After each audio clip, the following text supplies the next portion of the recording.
اموالہم صدقۃ تطہرہم بہا وتزکیہم وصلی علیہم. زکوٰۃ اتنا بڑا عمل ہے کہ اللہ تعالی ہمیں کہتا ہے کہ میرے نبی پہ درود پڑھو، فرشتوں سے کہتا ہے میرے نبی پہ درود پڑھو، اور خود بھی کہتا ہے کہ میں اپنے نبی پر درود بھیجتا ہوں. اللہ کی طرف اب درود کی نسبت وہ رحمت ہے، اور فرشتوں کی طرف ہماری طرف درود کی نسبت دعا ہے جو ہم کرتے ہیں، صلی علی محمد وعلی آل محمد. تو اللہ تعالیٰ نے ہمیں آپ کو، پوری دنیا کے اہل ایمان کو، فرشتوں کو حکم دیا کہ میرے نبی پر درود پڑھو، اور خود بھی پڑھتا ہے، ان اللہ وملائکتہ یصلون علی النبی. جو لوگ اللہ کے نام پہ خرچ کریں گے تو اللہ تعالیٰ کہہ رہا ہے وصلی علیہم، اے میرے حبیب ساری امت پر نہیں، جو تیری امت میں میرے نام پہ خرچ کریں گے ان پہ تو درود پڑھ. اگرچہ یہاں صلی دعا کے معنی میں ہے کہ تو ان کے لیے دعا کر، آپ ان کے لیے دعا فرمائیں. تو مال خرچ کرنے والوں کے لیے اللہ اپنے حبیب سے فرما رہے ہیں کہ ان کے لیے آپ دعا کریں. صلی علیہم ان صلاتک سکن لہم. آپ کی جو دعا ہوگی اور آپ کی جو صلات ہوگی، جو آپ کا درود ہوگا، دنیا اور آخرت کے سارے مسائل ان کے حل کر کے لے جائے گا. ان کی دنیا بھی سکھی کر دے گا، ان کی آخرت بھی سکھی کر دے گا.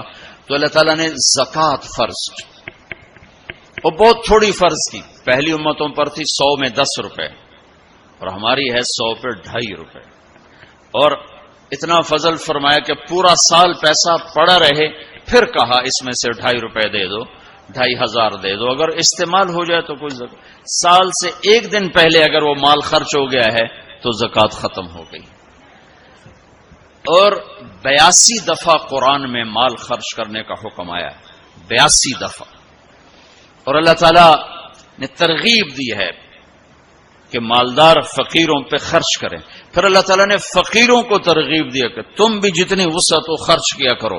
میرے نبی نے ترغیب دی، سبق درہم 100,000 درہم. 1 روپیہ اللہ کے نام پہ خرچ کرنا 1 لاکھ روپیہ خرچ کرنے سے بڑھ گیا. تو صحابہ نے عرض کی وہ کیسے بڑھ گیا؟ تو آپ نے کہا ایک آدمی کے پاس 2 روپے، ایک آدمی کے پاس کروڑوں روپے. جس کے پاس 2 روپے تھے اس نے 1 روپیہ اللہ کے نام پہ دے دیا، اور جس کے پاس کروڑوں تھے اس نے 1 لاکھ دیا. جس نے 2 میں سے 1 دیا اس نے اپنے مال کا آدھا حصہ دیا. جس نے 1 لاکھ دیا اس نے اپنے مال کا کوئی 1000واں حصہ دیا. جب تولا جائے گا تو 1 روپے کا وزن 1 لاکھ سے بڑھ جائے گا.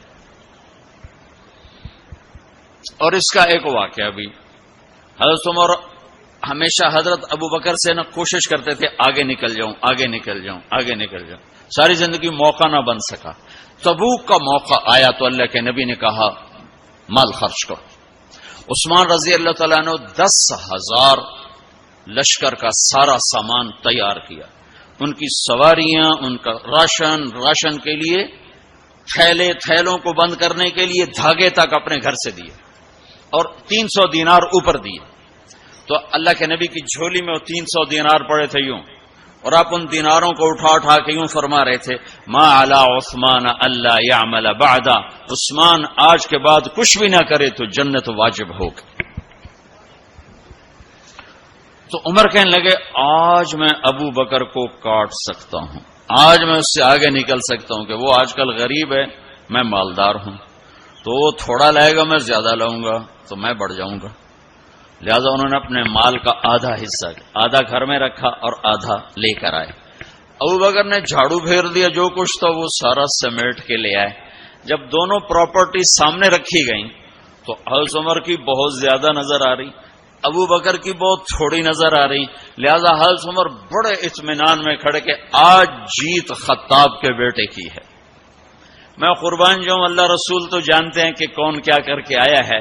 تو میرے نبی نے سوال ہی بدل دیا جو اس موقع کا سوال ہی نہیں.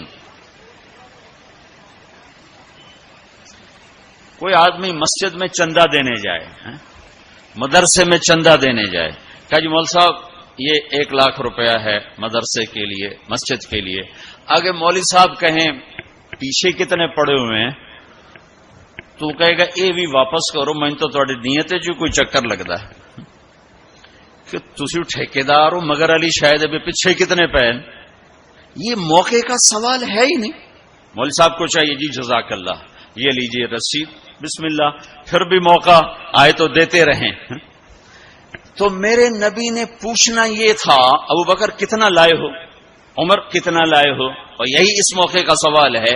لیکن اللہ رسول جانتے ہیں کہ کس کے مال میں وزن زیادہ ہے، تو میرے نبی نے سوال بدل دیا، فرمایا عمر ما خلفت. واہ واہ، عمر پیچھے کیا چھوڑ کے آئے ہو؟ تو حضرت عمر تو وہیں دھڑم ہو گئے گا، با میں گیا. سوال سے ہی وہ پتہ چلے گا، با میری کلی اڑ گئی وکٹ. عمر ما خلفت یا ما ترکت لأہلک، یہ دونوں الفاظ ہیں. پیچھے گھر والوں کے لیے کیا چھوڑا؟ تو پہلے حضرت عمر بڑے جوش میں کھڑے تھے، پھر ایک دم ڈھیلے ہو گئے. کہنے با جی آدھا چھوڑا ہے آدھا لایا ہوں. پھر آپ نے کہا ابا بکر ما خلفت یا ما ترکت لأہلک، ابو بکر تو پیچھے چھوڑ کے کیا آیا، بچوں کے لیے کیا چھوڑ کے آیا؟ تو انہوں نے کہا ترکت اللہ ورسول، میں تو اللہ اس کے رسول کو چھوڑ کے آیا ہوں، باقی سب کچھ لے آیا. تو اس پر عمر کہنے لگے ابو بکر میں نہیں تجھ سے آگے بڑھ سکتا، کوئی بھی تجھ سے آگے نہیں بڑھ سکتا. اور اگلی سنو،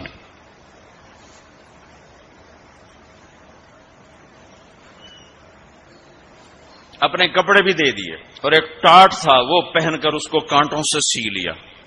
تو جبریل آئے، کہنے لگے یا رسول اللہ تعالیٰ پوچھ رہے ہیں کہ ابو بکر نے یہ ٹاٹ کیوں پہنا ہوا ہے؟ تو آپ نے کہا کہ ابو بکر نے سارا کچھ اللہ اس کے رسول پہ لگا دیا ہے اس لیے یہ پہنا ہوا ہے. تو کہا یا رسول اللہ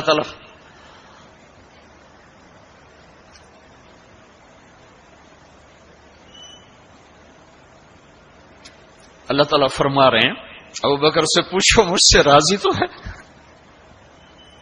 مجھ سے راضی تو ہے، اس فقر میں مجھ سے راضی ہے؟ میں تو اتنا سفر کر کے آیا ہوں، حالانکہ ابھی 4 دن پہلے میں 12 ملکوں کا 10 ملکوں کا سفر کر کے آؤں، ساری ہڈیوں میں درد ہے. میں اس لیے آیا ہوں کہ چلو کوئی بخشش کا بہانہ مل جائے، کوئی بخشش کا بہانہ مل جائے، اللہ راضی ہو جائے. آپ سارے اس لیے حج پہ جا رہے ہو کہ اللہ راضی ہو جائے. جو سارے جہان سے کہتا ہے مجھے راضی کر، وہ کہہ رہا ہے ابو بکر سے پوچھو مجھ سے راضی تو ہے. تو آپ نے کہا ابو بکر تیرا رب تجھے سلام بھی کہہ رہا ہے اور پوچھ رہا ہے کہ راضی ہو. تو ابو بکر کی چیخیں نکلی، میں اپنے رب سے راضی، میں اپنے رب سے راضی، میں اپنے رب سے راضی. میرے بھائیو بہنوں، زندگی ایسے گزار کے مرو کہ اللہ کو ملو تو اللہ خوش ہو کے مل رہا، ایسے نہ مرو کہ اللہ کی بارگاہ میں پیش کیے جا رہے ہوں مجرم بن کر، قیدی بن کر. تو اللہ اس کے رسول نے مال لگانے پر زور دیا